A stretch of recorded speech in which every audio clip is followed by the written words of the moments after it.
So ayun, what's up mga kabagis, Jubilito TV official po at eto na naman po muli ang isang edisyon ng ating reaction video mga kalingap at kabagis, no? Pero bago po lahat, syempre po may galap shoutout po muna kay Val Santos Matubang, kay Ate Edna Vlogs, Kalingap Rab, Roel of Malalag, Rachel Morales Vlogs, Kalingap Netizens, Kalingap Subscribers, Kalingap Supporters, Kalingap Partners, yan. May galap shoutout po sa inyong lahat. So ito na nga mga kalingap at kabagis, no? For today's reaction video, pasintabi po mga kalingap at kabagis, disclaimer muli sa mga viewers na ayaw po no ng mga ganitong klaseng content, pagre-rebuttal sa mga umaalipusta sa programa, sa mga miyembro ng Kalingap ay ikon nyo na lang po, in-next video nyo na lang po no mga kalingap at kabagis, dahil ang ating content for today ay para lamang po sa mga nakaka-appreciate ng ginagawa po nating pagdidepensa sa mag-amang Matubang, sa programa ng Matubang, sa mga subject ng Kalingap at sa mga Kalingap partners natin na binabato po ng akusasyon ng mga taong hindi makamove on, honestly speaking. At ito na nga mga kalingap at kabagis, ito na naman muling nagbabalik ang inyong kaibigan, ang inyong masugid na bashers ng Kalingap, mga kalingap at kabagis. Walang iba kung hindi si Ginoong Joel Salcedo. Sa mga bago pa lamang po, no, mga kalingap at kabagis sa Kalingap, or masasabi po nating ngayon pa lamang po sumusubaybay sa mag-amang Matubang at sa mga Kalingap partners natin, no. Matagal na po ito si Joel Salcedo na number one na kritiko ng di lamang ng mag-amang Matubang, bagkos ay programa po, pati yung programa ng Kalingap ay number one din pong kritiko ito.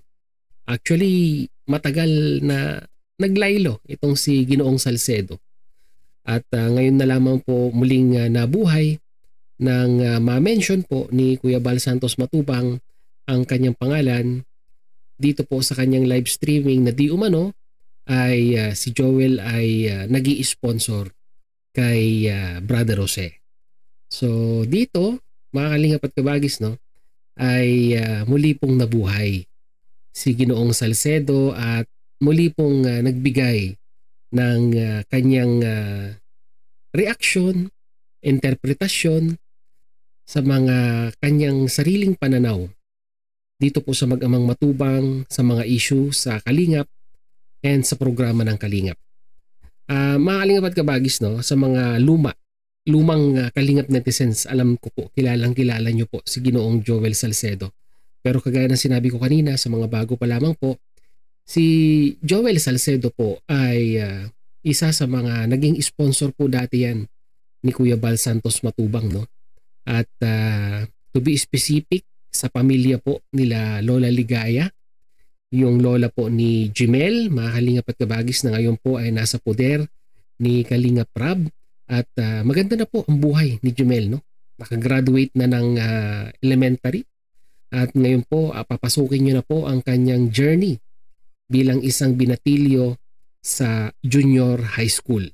So ito, i-take na rin natin ang opportunity para i-congratulate si Jimel dahil talagang ang laki ng nabago sa buhay niya nung siya po ay sabihin na nating inadapt ni Kalingap Rab. Diba? Honestly speaking, no, sa mga hindi po makatanggap sa kanilang sarili na hindi naman daw po magiging ganyan ang buhay kung hindi po kinuha ni Kalingap Rab, well, totoo po yun, mga kalingap at kabagis, no. Do you think na si Jimel ay ganun pa rin, or mas mapapaganda ba ang kanyang way of living kung siya po ay patuloy na nag-stay doon at hindi po inampon or inadapt ni Kalingap Rab? Hindi ba siya makakapag-aral ba siya sa isang napaka prestihiyosong eskwelahan dyan, private school pa nga, mga kalingap at kabagis, at nagkaroon pa siya ng private tutor para matutukan ng kanyang pag-aaral? At ngayon naman po makikita po natin yung kumbaga inaani na pakonti-konti ni Jemel yung mga itinanim niyang punla nung siya po ay lumipat or tumira kay Kalinga Prab, no? Pinatunayan niya lamang po na deserve siya na ma-adapt ni Kalinga Prab dahil nag-aral siyang mabuti at pinakita niya kay Kalinga Prab na yung tulong na ibinigay niya bilang pag-adapt sa kanya at pagpapaaral sa kanya at kinupkup siya ni Kalinga Prab ay deserve po. So, nagkaroon ng issue noon si Joel Salcedo dito po sa pamilya nila Lola Ligaya at pag simula noon mga Kalingap at Kabagis ay tumabang na ang pakikitungo ni Joel Salcedo dahil nga po sa issue regarding kay Jemel, kay Lola Ligaya, dun sa scholarship supposed to be na ibibigay dapat ng grupo nila Joel Salcedo and so on and so forth. So mahabang istorya po yan mga Kalingap at Kabagis, no? Hindi po yan ang itatakel natin bagkos isa na naman pong nakakalungkot na akusasyon ang sinang-ayunan, ha? Mga Kalingap at Kabagis, ha? Hindi ko po sinasabing itong akusasyon na ito ay nanggaling mismo kay Ginoong Salcedo, pero ang pangit lang po dito, lahat po kasi ng mga negative na comment dito po sa kanyang live streaming ay kanyang binabasa at kanya pong sinasang-ayunan. Bilang ikaw na nagla-live sa platform na ito, no, dapat binabalanse mo rin yung mga binabasa mo sa comment section. Kaso ang nangyari po dito, dahil nga po syempre kritiko siya ng Kalingap, ay mas papaboran niyang basahin yung against sa Kalingap. Ano po ba yung tinutukoy ko mga Kalingap at Kabagis, no?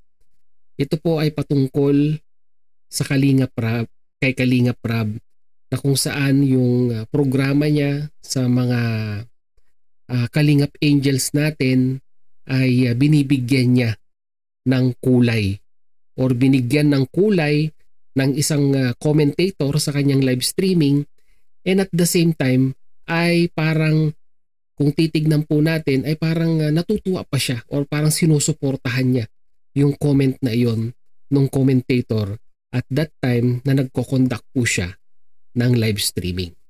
So hindi na po natin patatagalin mga Kalingap at Kabagis, no? Syempre po simulan na po natin ito kung ano nga po ba yung sinasabi ko pong mga bagay-bagay na negative comment in regards sa Kalingap na binabasa niya at parang di po ba ay parang sinasang-ayunan niya. So ito po yun mga Kalingap at Kabagis, no? Wala nang pabahay na wala na. Sira. Muli, adjust natin yung speed. 1.75. Okay. Let's go. Meron siya bagong business, pagiging bugaw. O yun. Narinig niyo po yun mga Kalingap at Kabagis, no? Ulitin natin. 3 million lang naman hinahanap. Sana kaya yung 3 million yun. Wala nang pabahay na wala na. Si Rab, meron siya bagong business, pagiging bugaw. O yun. Wala na raw. Si Kalingap Prab daw po ay may bagong business. Yung pagiging bugaw. Although hindi niya po direct sinabi ito, pero makikita nyo naman sa kanyang facial expression na parang tuwang-tuwa siya dito po sa kinoment ng kanyang commentator sa kanyang live streaming. Saan naman po kaya nanggaling yung pong comment na yon at bakit nakapag-isip yung commentator na yon na may bago daw pong business si Kalinga Prab na bugaw? O diba, tuwan-tuwa po siya mga Kalingap at Kabagis. So ibig sabihin, nung nabasa niya po ito, parang naintindihan niya na kung ano po yung gustong iparating nung nag-comment. Dahil po, ang nagiging issue dito is parang ibinubugaw ni Kalinga Prab yung mga angels na tinutulungan niya. Yung sa paglalab team, di po ba, para makatulong sa programa sa pabahay ng mga angels natin ay minimisinterpret po ng mga supporters ni Joel Salcedo. Ano yun? Ang papasan. Kasi Oo, di ba? Tinawag niyang papasan. Dito, ito na, siya na ang nagsabi nito. Sinugundahan niya na po yung sinabi ng commentator na ang bagong business ni Kalingap Rab ay pambubugaw. Ngayon, ang sabi niya, anong tawag doon? Papasang. Alam ko po, familiar po kayo sa mga ganitong terminology, no? Sa mga kaedaran po natin dyan na medyo may edad na po, yung mga papasang, mga mamasang na yan, ay common na terminology pong yung ginagamit sa mga bar at that time. Pag babae mamasang, papasang ngayon sa ano. Natawa ako doon Oo, natawa daw siya doon, mga Kalingap at Kabagis. So, ibig sabihin, agree siya doon sa sinabi ng commentator. Tama, yung nag-comment. Si Romel Divina ay hihinay din. Sige, hide niyo pag mga below the belt. Pag yung ano lang, huwag niyo i-hide. O, di ba? Kinakuha niya yung mga kwan niya yung mga moderator niya dito. Ini-instruct niya yung mga moderator niya na pag masyado daw pong below the belt ay burahin. Yung ganitong accusation kay Kalingap Rab na i-accuse mo ang isang individual na nagbubugaw at papasang ay masyado na pong below the belt ito, mga Kalingap at Kabagis. Pag yung masyadong below the belt yung bakit hindi in-address ng kanyang mga moderator itong comment na ito at hinayaang basahin ni Joel Salcedo? Which means, mga Kalingap at Kabagis, ang intention talaga ni Joel at this very point ay talagang ipahiya si Kalingap Rab at ang at si Kuya Bal Santos Matubang dito po sa live streaming na ito. Kumbaga parang ganti niya ito dito po sa sinabi ni Kuya Bal Santos Matubang na siya daw po ay isa sa mga sponsor ni Payatas Boy or ni Jomart doon po sa kanyang live streaming ni Kuya Bal, no, na may title pong Tagapagligtas ng Kalingap. Wala namang ganun mga sponsor. Bal hut-hut, puro pasulsul sa mga hindi marunong makaintindi ng salitang katotohanan. O, di ba? Romel, magising ka. O nga, hindi na siya Kalingap, Rabugaw, Rab na. Hindi na daw siya Kalingap. Rabugaw na daw po. Biruin nyo po, mga Kalingap at Kabagis, no? Sinong nagla-live streaming na talagang sinasang-ayunan, although alam niyang mali, in regards sa moral, no, sa pagkatao ng isang individual, di ba? You're accusing somebody na wala naman po tayong basihan, wala naman po tayong solid na ebidensya para masabi po natin na ganito po yung ginagawa ni Kalingap Rab sa mga angels. Kayo, mga Kalingap at Kabagis, ganun po ba ang nararamdaman ninyo sa tuwing si Kalingap Rab ay gumagawa ng love serye na kinatutuwaan ng mga viewers? On the first place, mga Kalingap at Kabagis, ang love team na yan ay ginawa para po magkaroon po ng twist ang mga content ni Kalingap Rab. Ang pangit po kasi, mga Kalingap at Kabagis, no, minsan, honestly speaking, ang mga viewers ay naboboard na rin po pag puro na lamang po tutok sa camera ang tinutulungan, ibibigay yung ayuda, konting interview, tapos. Nagsasawa na po ang mga viewers sa ganyan. Being as a Kalingap Rab na meron pong background regarding sa pagpoproduction po ng mga short films, ay naging creative lang po si Kalingap Rab sa kanyang channel at ito po, ginawa niya ang love team para hindi naman po maboring ang mga viewers. Basang-basa sa comment section, mga Kalingap at Kabagis, although kahit mga senior kinikilig, natutuwa dito po sa love serye ni Kalingap Rab. Wala pong mali siya doon po sa programa niya na love serye dahil ito po ay for entertainment purposes lamang po.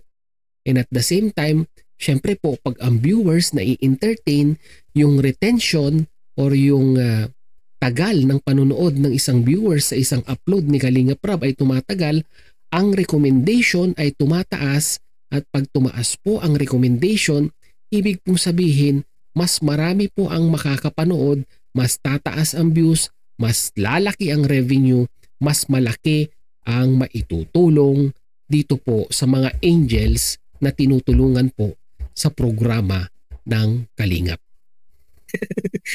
Anong RAB? RAB o ROB? Ayan na naman. Sa'yo na nanggaling yan, Joel Salcedo. Pati pangalan ni Kalingap Rab ay binibigyan mo ng kulay.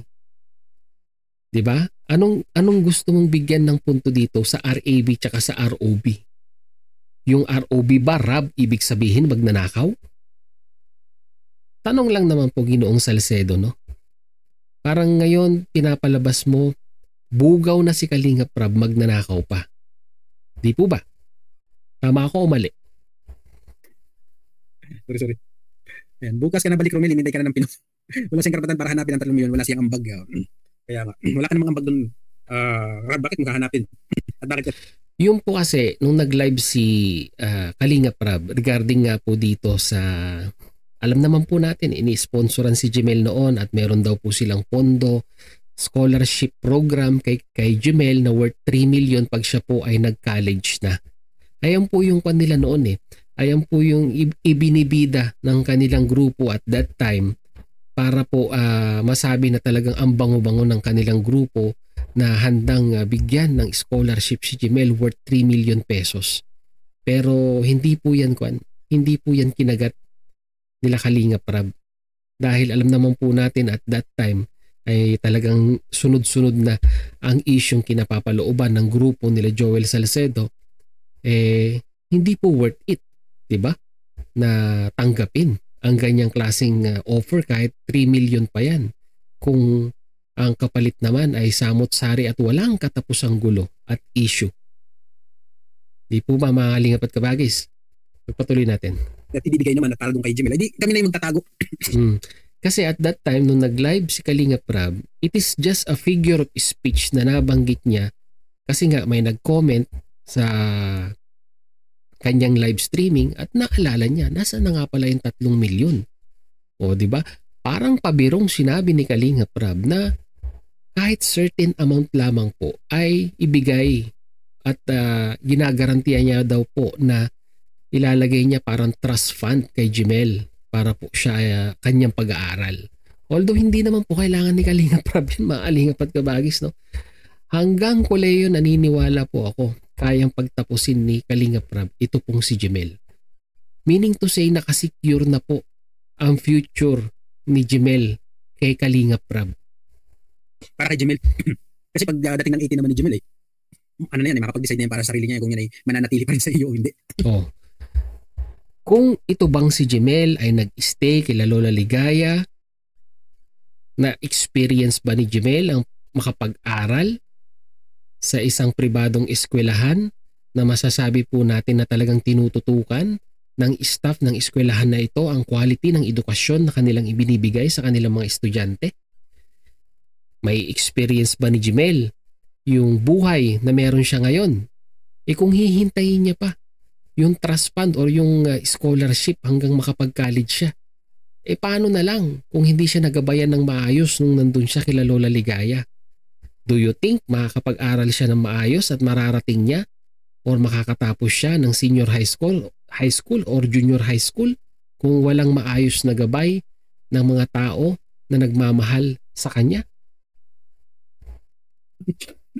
Pag yan umuwi na doon sa kanila, umuwi na kay Lola Ligaya o doon sa nanay niya, kung saan man, di dapat diretso mo pa rin yung pag-aaral niya kasi ampun mo yan eh. Talagang gagawin ni Kalingap Rab yan, tuloy-tuloy yan hanggang sa mag-college siya. Wala namang issue kay Kwan dito eh. Wala namang issue kay Kalingap Rab in regards sa education ng bata, di ba? Dahil mula nung inampun niya yan or mula nung inadapt niya yan si Jemel, tumatak na sa utak ni Kalingap Rab yan. Responsibilidad ko yan. Dahil nga inadapt ko, kinuha ko, pinatira ko sa bahay ko. Common sense lang yun, brother tuloy. Ginoong Joel Salcedo, no? Hindi mo po kailangan ng masyadong malalim na pag-iisip para po intindihin o unawain yung mga ganung bagay-bagay. Ikaw ba, pag umampun ka ng isang individual, ay pag inampun mo ay papabayaan mo? Siyempre hindi po, di ba?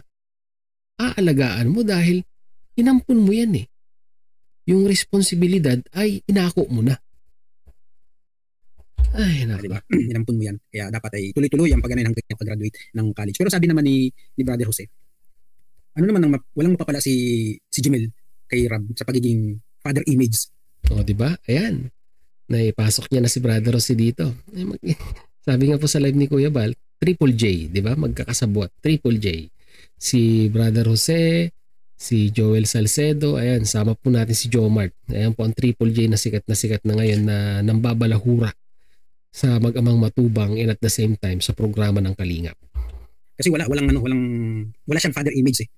Paano mo naman nasabing walang father image? May anak na nga. 'Di ba? Oh, si Rabay, baka hindi ka updated. Hindi marunong mag-alaga ng bilang isang ama. Oh, paano mo nasabi? Nakasama mo ba sa bahay si Kalingap Rab at nasabi mong hindi siya marunong mag-alaga? Wala siyang fatherly image? 'Di ba? Accusation na naman 'yan kay Kalingap Rab. You're accusing of something na in the first place wala ka doon. Hindi mo na experience, nakasama siya. So paano ka makakapagbigay ng komentary kay Kalingap Rab na hindi niya kaya ang isang fatherly image? Kumbaga, I think na ano din 'yun. Sumasang-ayon ako kasi kung hindi naman maglalapit yung bata sa amin ulit para humingi ng tulong doon sa school para ibinibida niya dito na ito nga daw pong si Jemel nung nasa poder na ni Kalingap Rab ay minsan nakausap niya. Hindi ko alam kung si Jemel mismo ang tumawag sa kanya or siya ang tumawag kay Jemel at kumustahin ang kanyang lagay. At paano mo naman masasabing humihingi ng tulong sa iyo? And in the first place, kung makikita nyo po sa live streaming ni Kalingap Rab, ay minsan ay sumusulpot na lamang po bigla itong si Jemel at maganda naman ang pakikitungo niya. So ibig sabihin, maganda po yung banding ni Jemel at ni Kalingap Rab at ni Miss Jack Tapia Matubang. Para sa school yung hiningin tulong Para sa school. Para sa school yung hiningin tulong. Ano bang hinihingi niyang tulong? O kung sakali mang humingi ng tulong sa iyo, Joel Salcedo, sige nga, sabihin mo. Anong tulong ang hiningi sa iyo ni Jemel? Sabihin mo. 'Di ba? At least alam ng mga viewers kung ano yung hinlingin tulong sa iyo. Baka naman humingi lang pambili ng ballpen, hindi natin alam. At that time siguro wala si Rab. Kailangan niya ng ballpen, wala siyang pambili. Baka humingi ng tulong, pambiling ballpen or ng papel or ng notebook, hindi natin alam. Pero siguro sa mga miscellaneous like sa tuition fee, hihingi ng tulong sa iyo, I don't believe. Bakit kaya lumapit yun? Kung yung doon lang sa bisikleta. Sa bisikleta. Hindi naman connected sa eskwelahan yan. Hindi naman connected sa pag-aaral yan. Bakit mo sasabihing lumapit si Jemel sa'yo in regards sa kanyang pag-aaral? Nahihiya yung bata na sabihin ko na sira yung bike, ito'y kailangan niya, ganun, kung hindi pa pinuntahan ni 20 Boy at nalaman na sira nga yung bike. So ano bang problema doon sa bisikleta? Sige nga, ang daming bisikleta ni Kalingap Rab. Meron siya isang mamahaling bisikleta doon na dinadrive ni Kalingap Rab. Kung matyaga ka lang magkakalkal ng video upload ni Kalingap Rab, bakit naman ipagdadamot ni Kalingap Rab na ipagamit yung bisikleta kay Jemel? Siguro si Jemel bilang isang bata na lumalaki at ini-enter na yung adolescent period ay nagkakaroon na ng, anong tawag natin dito? Hiya sa sarili. Natututo ng mahiya si Jemel. Although alam natin na masyadong open si Kalingap Rab diyan sa kanya, sa kanilang bahay, pero syempre po, nakikita ni Jemel, hindi naman inampun si Jemel na musmus na lumaki sa poder ni Kalingap Rab. Si Jemel pumunta sa poder ni Kalingap Rab, may isip na. Alam niya na yung tama at mali. At ngayong siya ay nagbibinata na, ay tinutubuan na si Jemel ng hiya sa kanyang katawan. Siguro iniisip ni Jemel at that time, kung itong mga bagay na ito ay sasabihin ko pa kay Kalingap Rab na napakaliit na bagay lamang, masyado na pong kwan yun para siguro sa sarili ni Jemel, no? Siguro iniisip ni Jemel, masyado ng sobra ito sa dami ng itinulong sa akin ni Kalingap Rab, kung pati ba naman yung problema ko sa bisikleta ko ay sasabihin ko pa sa kanya. Ganun lang kasimple yun. Hindi big deal yun, Joel, yung bisikleta, sira. Diyos mio. Na pinaayos pa. Diba? So, ibig sabihin, walang time, yung pagiging ampun na inampun daw, dapat yun ay, pag sinang inampun mo, itinuturing mo yung totoong anak. Kumbaga, wala daw time si Kalingap Rab. So, yun ang basihan ni Joel Salcedo, no? Yung hindi na ipa-repair ang bisikleta ni Jemel ay wala ng oras si Kalinga Prab dito po kay Jemel. Although alam ko po, naiintindihan ni Jemel ang kalagayan ni Kalinga Prab na sa araw-araw ay nag-i-scout sila at naghahanap ng matutulungan. Alam ko po naiintindihan ni Jemel yan. Kaya yung salitang wala ng oras in regards kay Jemel, sa tingin ko po naiintindihan niya yan. Kasi mula nung kinuha ni Kalinga Prab si Jemel, alam niya na ang kalalagyan niya sa bahay na yun. Diba? Mag-aral, syempre po yung pagtulong sa bahay, normal na po yan. Diba? Para po matuto po tayo ng responsibilidad sa ating buhay. Hindi naman po ibig sabihin na kung tayo po ay pinagtatrabaho sa bahay ay inaalila na tayo. Tinutulungan lang po tayo maging isang responsableng individual habang tayo po ay lumalaki. Diba? Ang hirap naman, lumaki ka, ni paglilinis ng bahay, hindi mo alam. Or yung mga simple tasks or gawaing bahay, wala kang kaalam-alam kasi hindi itinuro sa'yo. Binibigay yung pangangailangan, kinukumusta at katulad ng ginawa ni Tekram doon sa kay Dave, kay sino pa yung batang isa, si Dave at si Luis. Kasi kinukumpara ni Joel Salcedo sa mga ibang charity vlogger itong si Jemel, no? Parang ang gusto nilang mangyari, yung nangyari kay Dave, kay Tekram, dapat ganun din ang mangyari kay Jemel. Which is malayong-malayo naman po yung pagkakaiba. Although parehas po silang nagbibinata nung kinupkop. Pero malayong-malayo naman po, no? Huwag po nating ipagkumpara yung kung ano man yung tinatamasa ni Dave ngayon at kung ano man yung meron si Jemel ngayon na sa tingin ko naman po ay sapat lang at balanse ika nga. Di ba? So dapat ganun yung pagmamahal at lambing-lambing ni Dave at ni dun sa kay Nanay anong pangalan ni Nanay mami ni asawa ni Tekram. Oo, di ba?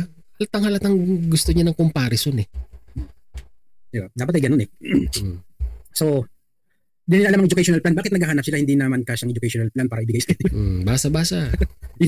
Balik ulit tayo sa educational plan. Kasi kanina nandun ako sa live ni Paring Bal. I love you, Paring Bal. Puro kayo Bal. Si Bal na walang malay. Si Kuya Bal, yung kanina kay Bal na live, hinahanap yung yung 3 million. Yun yung dyan dito sa video nga ito. May mga comment dito. O doon kay Brother Jose ata yun. Basta nalimutan ko na kung maling video niya yun. Kung itong video ito or yung kay Brother Jose. Yung 3 million. May mga tao pa rin naghahanap ng 3 million doon. So, doon mo na wala talagang alam sila sa Nanay Jack si Nanay Jack kasi Jacqueline din yun Jackie kaya ganoon. Jacqueline din. Siguro nahiya si Jemel dahil hindi niyan ma-feel ang totoong pagmamahal. Correct, Ma'am Alice. Nahihiya si Jemel kasi nga po nagbibinata na siya at tinutubuan na siya ng hiya dahil nga po parte yan ng pagdevelop ng isang nagbibinata at ng isang nagdadalaga. Ikaw ba naman siksik-liglig yung biyayang natatanggap mo sa pagtira mo kila Kalinga Prab. Hindi ka ba tutubuan ng hiya? Ang pangit naman, di ba? Kung puro kapalan lang ng muka ang iyong papairalin.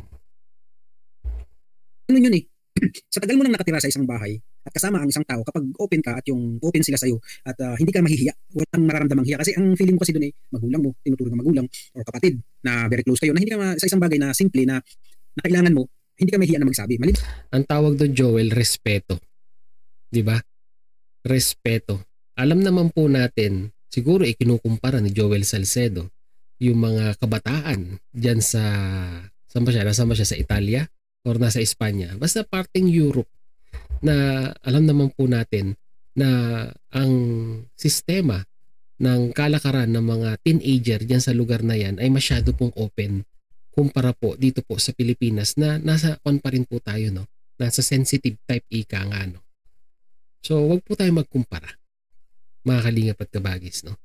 Iba ang kabataan dyan sa lugar mo at iba rin ang kabataan kung paano sila makitungo dito sa Pilipinas. Siguro sa tagal mo na dyan sa abroad ay nakalimutan mo na kung paano ang kalakaran ng mga pagpapalaki ng kabataan dito sa Pilipinas. Kung ito ay bagay na extravagant, katulad ng paghingi ng cellphone, kung meron ka pang cellphone ginagamit, kung paghingi ng bisikleta, bagong bisikleta, kung meron ka pa namang bisikleta, nakakahiya yun. Ganun, meron ka namang ginagamit at maayos pa, nakakahiya yun. May bili ka ng bagong sapatos, which is meron ka pa namang mga sapatos, nakakahiya yun. Pero pag yung ibang bagay na about sa school gamit sa ano o kung yung mga bisikleta nasira naglalakad ka. So dapat ay masasabi natin yung kung talagang close sila, kung talagang turing nila ay pamilya. Pero nung nakausap ko yung bata nandun siya parang sa nasa maid's quarter eh. Kasi nandun na yung babysitter tapos yung I think si Madeline din ay nandun that time nung nakausap ko yung bata. Silang tatlo nandun sa isang kwarto na nung nakausap ko. Parang dito pinapalabas niya si Jemel nakatira sa maid's quarter kasi nga daw magkakasama sila doon. Ayan. Di mo nakitang comment ko kung sino lang ang nagmamahal kay Jemel. Hindi, ayan. Ilabas mo nga ang mga video ni Jemel kung gaano siya kasaya sa piling ng lola niya. Naku, maghalong ka tayo ni ng Berry. Iba yung iba yung saya ni Jemel nung mga time na yun kasi bata pa siya nung kasama niya si Lola Ligaya. At alam naman po natin, di ba? Sabi nga po ni Kalinga Prab, si Jemel noon ay medyo may ugaling nagmumura. Ngayong nakapasok po siya sa isang private Catholic school ay naturuan siya ng tamang manners ika nga no at yung the way how he interact sa mga iba't ibang klase ng taong nakakahalubilo niya ay ngayon ay mas pulido na siyang makipag-usap, di ba? In a professional manner ika nga. So iba yung time na si Jemel ay nandun pa sa puder ni Lola Ligaya dahil nung time na yun ay bata pa talaga siya, no? Di ba?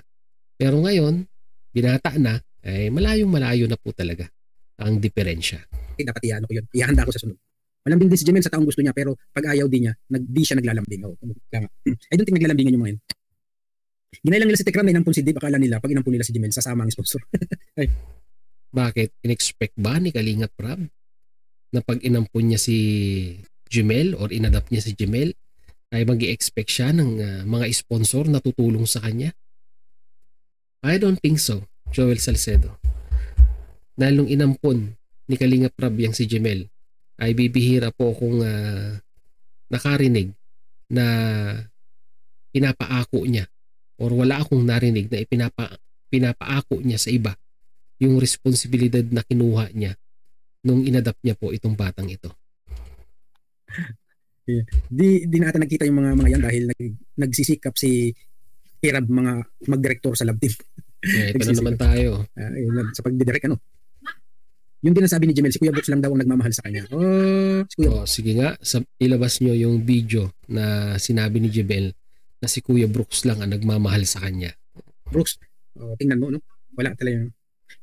Kawawa naman pala si Jemel. Iba talaga si Tikram.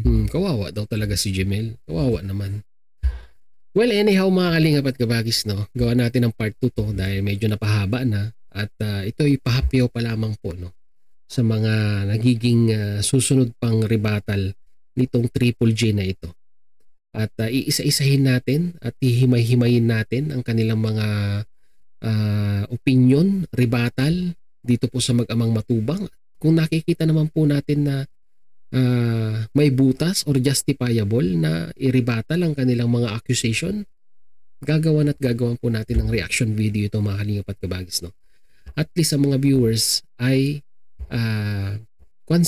aware sila sa nangyayari sa mundo po ng kalingap, no? So yun mga kalingap at kabagis, no? Medyo napahaba pong ating reaction video for today. And once again, maraming salamat po. Samahan nyo si Jubilito TV Official sa mahigit 30 minutes na reaction video ngayon. At sa mga hindi pa po nakasubscribe, no, sa channel natin, subscribe nyo na po. Jubilito TV Official, no? At isama nyo na rin po ang ating official FB page na may title pong Paksa ng Buhay, Aking Gabay, na may red banner pong Jubilito TV Official. So hanggang dito na lang mga kalingap at kabagis, no? Once again, this is Jubilito TV Official, proud member po ng Team Cause at ng Karepa Year 2024. As I always say mga kalingap and kabagis, peace, God first. God bless po. Bye-bye!